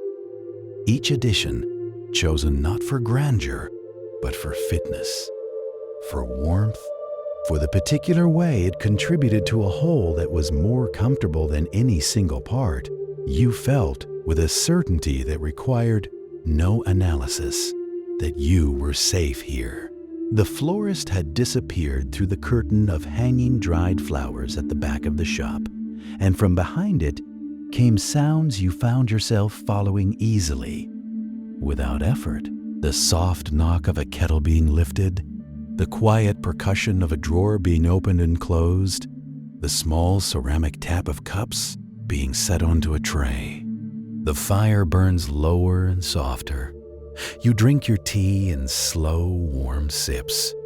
The ginger has settled into a pleasant warmth somewhere in your chest. Outside, the beam sweeps and sweeps. You notice that you have stopped counting your worries, that they have not so much disappeared as receded, like the tide pulling back to reveal the clean, smooth sand beneath. Edric tells you about the winter storms, not with fear in his voice, but with a kind of respectful wonder, the way you speak of things that are larger than you and always will be. He tells you about the seabirds that nest in the cliff below every spring, the way they return to the exact same ledge year after year, finding their way home across thousands of miles of open ocean. He tells you about the ships he has watched pass, their lights moving slowly across the dark water, and how he has thought about the people on them, going somewhere, and felt a quiet goodwill toward every one. The cottage holds all of this. The books hold it. The charts hold it. The fire holds it and gives it back as warmth. At some point, you could not say exactly when, you realize that your eyes have grown heavy, not unpleasantly, in the way that eyes grow heavy when the body at last believes it is safe, when the nervous system puts down what it has been carrying and says, here is enough. Here we can rest. Edric notices the way he seems to notice everything, quietly, without making much of it. "The guest room is just at the base of the tower," he says, setting down his mug. "I've made it up. There's a window that looks east, over the water." He pauses. "You'll hear the light turning. Some people find it takes getting used to. Most find they sleep better for it." He leads you through a narrow doorway and into a short passage that curves slightly. You are entering the base of the lighthouse itself now, you realize. The walls here are stone and thicker, and they have a coolness that is not unpleasant.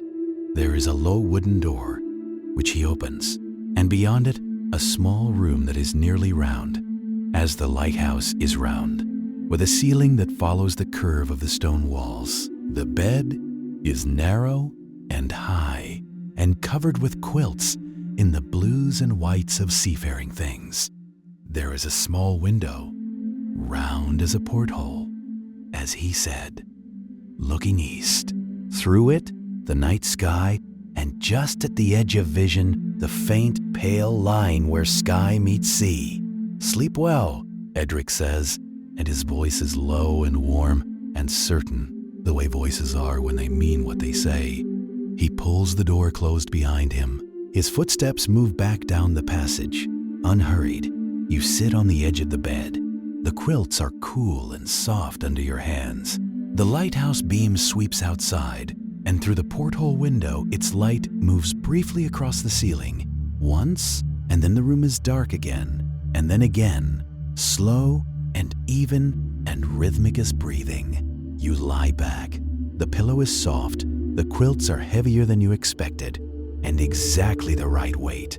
The sound of the waves comes through the stone walls, muffled and deepened by the thickness of them, so that it is less a sound than a feeling, a vibration at the very base of things, a rhythm the world keeps with or without your attention. You close your eyes. The light sweeps once more across the ceiling. The sea breathes below. You're held here in the old stone, between the land and the water, in the keeping of the light. The professor stepped out into the rain, and Mr. Hartwell watched him walk away, his figure gradually fading into the gray morning until he was no longer visible. Then he closed the door and returned to his workbench, feeling warmed not only by the tea and the fire, but by the gentle comfort of friendship and shared interests. Part 9. Closing the shop. The days continued their inevitable progression toward winter. November arrived with its characteristic gray skies and early darkness, and Mr.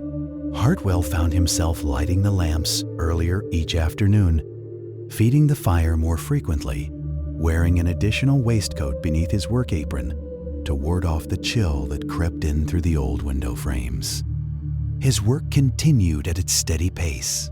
Books came in for repair and went out restored. Customers called, not many, but enough to keep him occupied and to provide the modest income he required for his simple needs. Professor Ashford visited twice weekly, always courteous, always interested in discussing whatever book he was currently reading. The little girl Eleanor appeared once more, bringing her saved pennies to purchase another small book, this time a collection of fairy tales with woodcut illustrations that Mr. Hartwell sold her for tuppence. All she had, though it was worth considerably more. He thought often about Thomas Weatherby and Eleanor Marsh, about their story that had remained unfinished for so many years, and which had found a kind of resolution, however melancholy, through the chance preservation of a journal. He kept Weatherby's books on their shelf near his workbench, and sometimes, during quiet moments, he would take down the commonplace book and read an entry or two, finding in those private thoughts a kind of companionship. One evening in late November, as the clock struck 6 and full darkness had settled over the city, Mr. Hartwell began the familiar ritual of closing his shop for the day. It was a process he had performed thousands of times, yet it never became entirely automatic.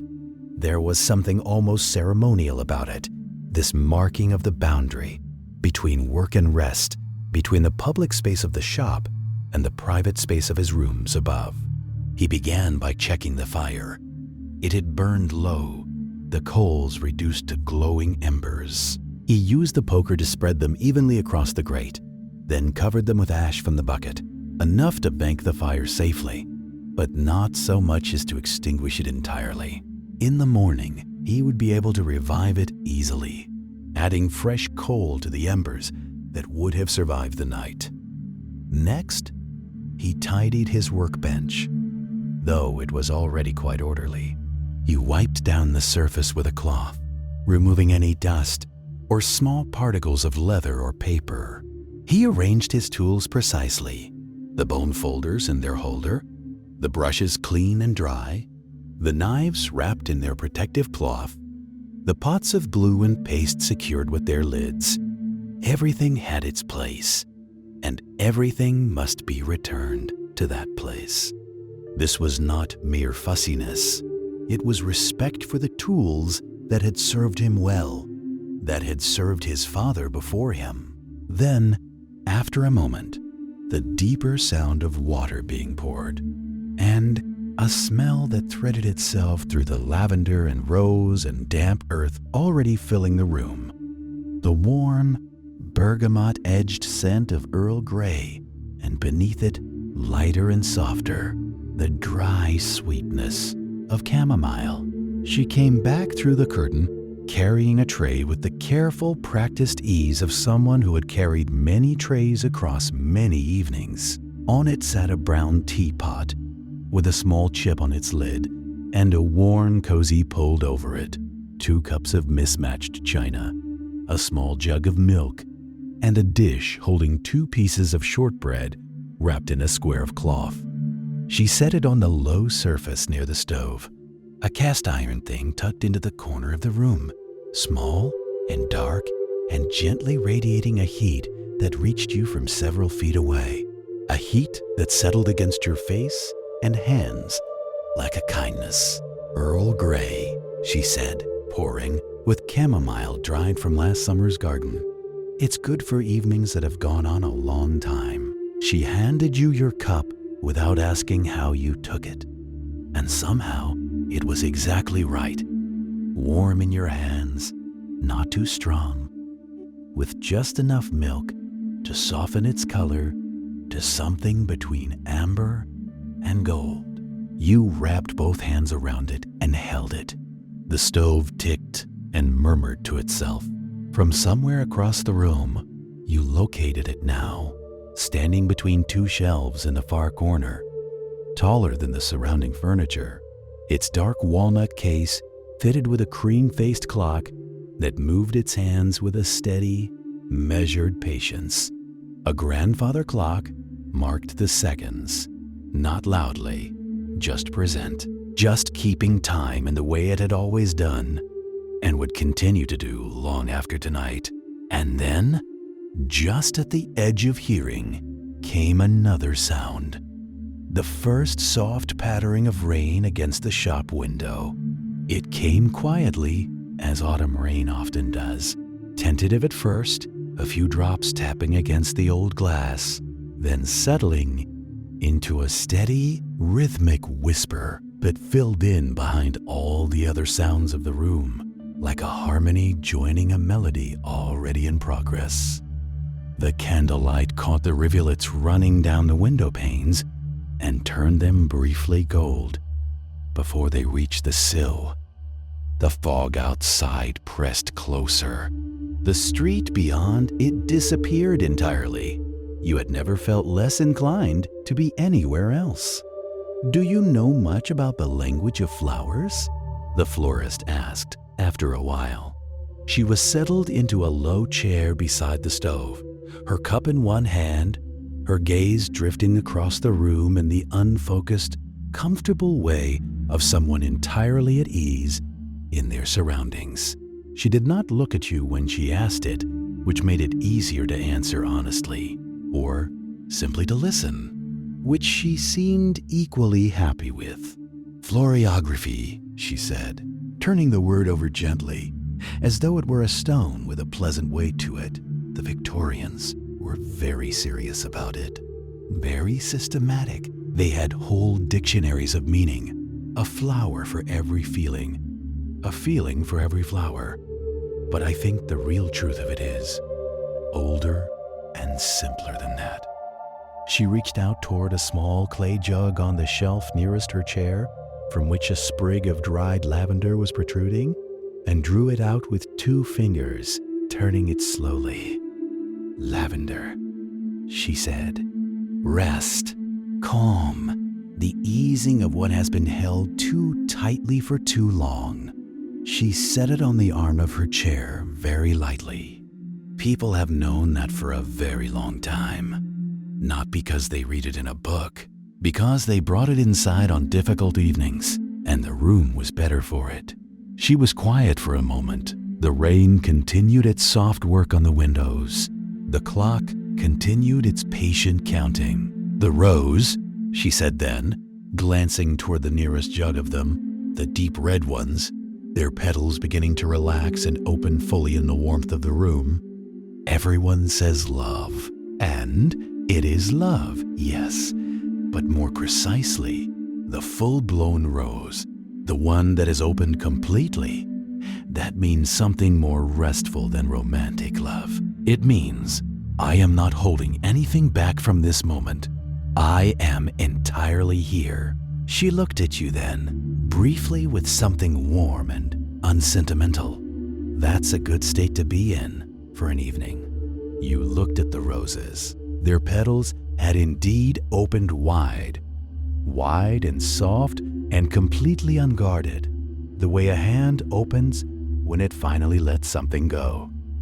The candlelight moved over them slowly, finding each fold and shadow. Chamomile, the florist continued, her voice dropping a little lower now, easy and unhurried as the rain, means patience.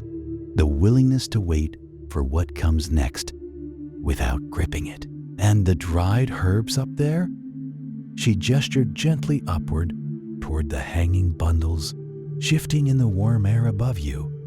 Rosemary is for remembrance, for the sweetness of things that were. Sage is for wisdom quietly held. Thyme, a small pause, a smaller smile.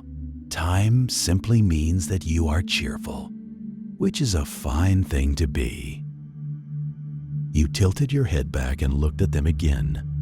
The lavender, and chamomile, and sage, and rosemary, swaying softly overhead, their shadows moving across the beams in long, slow arcs. An entire quiet language hanging above you in the warm dark, speaking in the only way it knew how, through scent, through stillness, through the patient offering of its dried and resting self. The stove crackled. The clock measured something. The rain softened further until it was less a sound than a sensation. The knowledge that outside was outside, and inside was this warmth and candlelight, and the scent of things that asked only to be breathed in slowly. The florist settled deeper into her chair. You settled deeper into yours. The tea was warm in your hands. Feel the warmth of the cup if you like, or set it down gently and let your hands rest open. The fire is small and steady. The rain knows exactly what it is doing. The lavender above you is doing its quiet, ancient work. You don't need to follow any of this closely. Let the words come the way rain comes, steadily, softly, without asking to be held. The florist is here. The candles are here. The roses have opened completely. You are entirely allowed to rest now. Part 3. A familiar morning visitor. The man at the door was perhaps 60 years of age, dressed in a dark coat that had seen better days, but was scrupulously brushed and maintained. He wore a black hat, slightly worn at the brim. and carried a walking stick of polished wood with a brass handle. His face was scholarly and kind, marked with the lines that come from long hours of reading by insufficient light, and his eyes held the particular brightness of one whose greatest pleasures are found in books and learning. "Good morning, Mr. Hartwell," the visitor said, his voice carrying the cultured accent of an educated man who had perhaps known more prosperous circumstances. "I hope I do not intrude upon your work." "Not at all, Professor Ashford," Mr. Hartwell replied, stepping back to allow the visitor entrance. "You are always welcome here. Please come in from the rain." Professor Ashford entered, removing his hat and shaking the moisture from it carefully. "A gentle rain," he observed.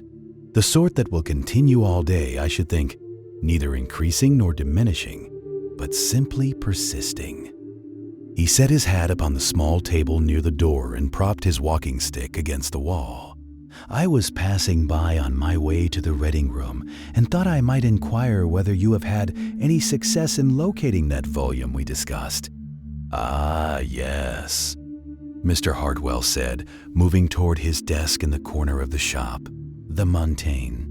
I believe I may have found something suitable for you, though I must confess the price is somewhat higher than we had hoped." He opened a drawer and withdrew a small notebook in which he kept records of books he had located for various customers. "There is a copy available from a dealer in Bath. A good edition, he assures me, from 1743, Florio's translation, bound in contemporary calf. He asks £3.10 for it." "That is most generous," Professor Ashford replied. "I confess I left my lodgings without breakfast, having become engrossed in a passage of Tacitus, and quite forgetting the time. A cup of tea would be most welcome." Mr. Hartwell set about preparing the tea, while Professor Ashford wandered slowly about the shop, examining the books upon the shelves with the gentle attention of one who has loved books all his life. He paused before a volume of Horace, taking it down carefully and opening it to examine the binding. "You have repaired this beautifully," he observed. "The spine is particularly fine. Your gilding work is always so precise. It is a craft that requires patience." Mr. Hartwell said, spooning tea leaves into the pot. "My father used to say that gold will not be hurried, and he was quite right. One must heat the tools to exactly the proper temperature. Too hot, and the gold burns. Too cool, and it will not adhere. And the blind tooling must be done first to compress the leather and create the impression before the gold is laid."